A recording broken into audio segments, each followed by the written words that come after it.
আল্লাহ তাআলা রাব্বুল আলামিন বলেন, ইন্নাল্লাযীনা ক্বালু রাব্বুনাল্লাহু সুম্মা ইসতাকামু তাতানাজ্জালু আলাইহিমুল মালাইকা আল্লা তাখাফু ওয়া লা তাহজানু ওয়া বাশিরু বিল জান্নাতিল্লাতী কুনতুম তুআদুন। সূরা হামিম সাজদা 24 নম্বর পারা 19 নম্বর সাবার 3 নম্বর লাইনে 30 নম্বর আয়াতটা আল্লাহ তাআলা বলে, ইন্না নিশ্চয় আল্লাযিনা যারা ক্বালু বলে রব্বুনা আল্লাহ, আল্লাহ আমাদের রব, সুম্মা ইসতাকামু আল্লাহ তাআলা বলে এই কথা বলার পরে যারা টিকে থাকে, তাদের উপরে অন্যায় অত্যাচার জুলুম নির্যাতন হওয়ার পরেও যারা বলে আল্লাহ আমাদের রব, এই কথার উপরে যারা টিকে থাকে, আল্লাহ তাআলা বলে আল্লাহ তাখাফু ওয়া লা তাহজানু, তাদের কোনো ভয় নেই। ওয়া বাশিরু বিল জান্নাতিল্লাতী কুনতুম তুআদুন, আল্লাহ তাআলা বলে তা ওই মানুষটা পৃথিবীর জমিনে মৃত্যুবরণ করতে দেরি হবে, কিন্তু আমি আল্লাহর জান্নাতে প্রবেশ করতে দেরি হবে না। ভাইরা আমার, বন্ধুরা আমার, আজকে যদি আমরা ইসলাম যদি বাংলার জমিনে কায়েম করতে চাই, ইসলাম যদি আমরা এই পৃথিবীর জমিনে কায়েম করতে চাই, তাহলে আল্লাহ তাআলা অবশ্যই আমাদেরকে এই পুরস্কারটা দেবেন।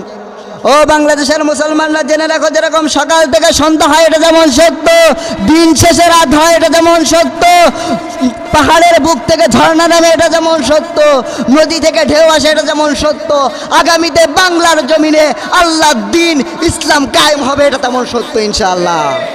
তো আল্লাহ তাআলা রব্বুল আলামিন বললেন, যে ব্যক্তি আল্লাহ তাআলার উপরে ভরসা করবে, আল্লাহ তাআলা রব্বুল আলামিন তার জীবনকে আল্লাহ তাআলা সফলতা দান করবে। তার বাস্তব প্রমাণ হযরতে বেলাল রাদিয়াল্লাহু তাআলা আনহু।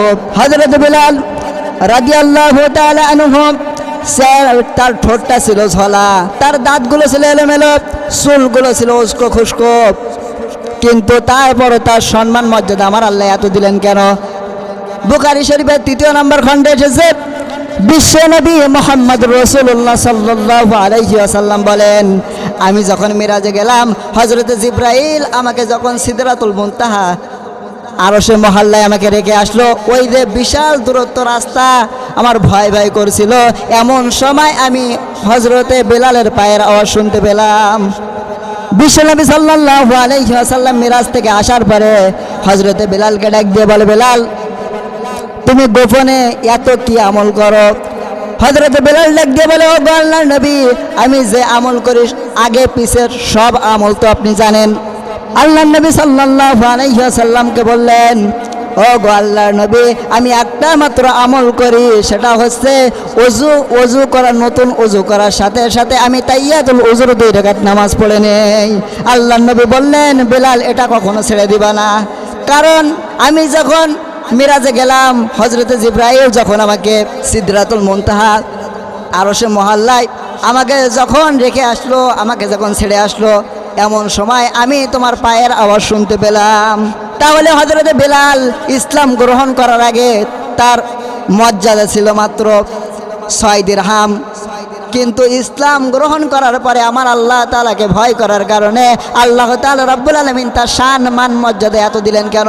হাদিস শরীফ প্রমাণ, বিশ্বনবী সাল্লাল্লাহু আলাইহি ওয়াসাল্লাম মসজিদে নববীর ইমাম হযরতে বেলাল মুয়াজ্জিন।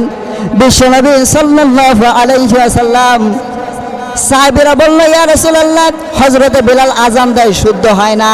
হযরতে বেলাল তিনি শুদ্ধ ভালো করে কথা বলতে পারতেন না। সাহাবীরা বললেন, ইয়া রাসূলুল্লাহ, উনি আশহাদুর জায়গায় আসহাদু বলে ফেলে। ইয়া রাসূলুল্লাহ, হযরতে বেলাল শুদ্ধভাবে আযান দিতে পারে না।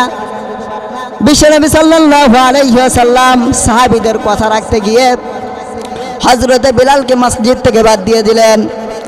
ইশার নামাজ শেষে হযরতে বেলাল রাদিয়াল্লাহু তাআলা আনহুকে বললেন, বেলাল, আজকে ফজর থেকে তোমাকে আর আযান দেওয়া লাগবে না, নতুন মুয়াজ্জিন নিয়োগ দেওয়া শেষ। হযরতে বেলাল রাদিয়াল্লাহু তাআলা আনহু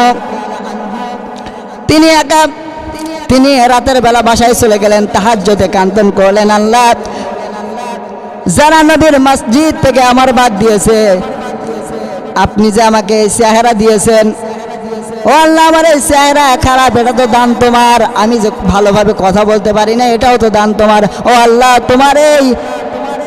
তোমার এই নিয়ামতকে ভুল ধরে যারা আমাকে নবীর মসজিদ থেকে বাদ দিয়েছে, আল্লাহ তোমার কাছে মামলা দিলাম।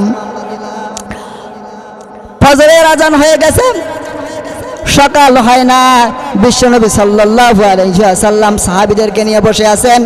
বিশ্বনবী সাল্লাল্লাহু আলাইহি ওয়াসাল্লাম এমন সময় হযরত জিবরাইল আলাইহিস সালাম এসে হাজির, বললেন ইয়া রাসূলুল্লাহ, আজকে কি ফজরের আজান হবে না? আল্লাহর নবী বললেন, ও ভাই জিবরাইল, নতুন মুয়াজ্জিন সুরালো কণ্ঠে আজান দিয়েছে। হযরত জিবরাইল আলাইহিস সালাম বললেন, ও আল্লাহর নবী, আপনি কি বলেন যে বিলাল আজান দেওয়ার সাথে সাথে আকাশের ফেরেশতা, আরশের ফেরেশতা সব আমার আল্লাহর কদমে সিজদায় পড়ে যায়। ও নবী, আজকে যদি হযরত বিলাল আজান না দেয় তাহলে কিয়ামত পর্যন্ত কখনো কোনোদিনও সকাল হবে না। দয়া করে আপনি বিলালকে দিয়ে আজানটা দিয়ে দেন। ভাইয়েরা আমার, বন্ধুরা আমার, তাহলে এখান থেকে বোঝা গেল যদি আপনি আল্লাহ তাআলা রব্বুল আলামিনকে যদি ভালোবাসেন, আল্লাহ তাআলা রব্বুল আলামিন আপনার শান মান মর্যাদা বাড়িয়ে দেবে, আপনি নিজেও বুঝতে পারবেন না।